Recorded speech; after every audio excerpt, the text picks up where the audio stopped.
इमाम गज़ाली फरमाते हैं कि एक तो अपने दुश्मन की बात पे गौर किया करो, क्योंकि दुश्मन जो है तुम्हारा हमेशा तुम्हारे कमज़ोर पहलू पे नज़र रखता है। तो जब वो तुम्हारी कमज़ोरी बयान करे तो गोया तुम्हारा ऐब उसको पता है, वो बयान कर रहा है, तो गौर करो कि ये ऐब मुझ में है या नहीं है।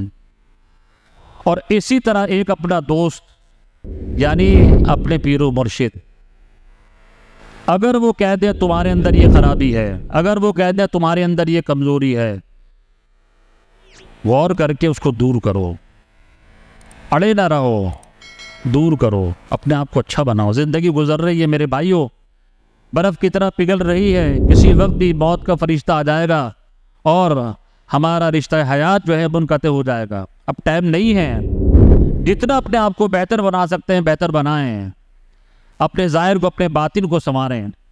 हम इसकी तरफ उसकी तरफ इसकी तरफ उसकी तरफ देखना छोड़ दें, हमारी नज़र अपने ऊपर आ जाए, अपने ऐबों को तलाश करें, अपने ऐबों को दूर करें, हम अच्छे हो जाएंगे इंशाअल्लाह तबारक व तआला। हमारी अच्छाई दूसरों पर अच्छा असर डालेगी, और अगर हम अच्छे नहीं होंगे तो हमारी अच्छाई जो है, जो अच्छाई नज़र आ रही है वो हम पे भी असर नहीं डालेगी जो है।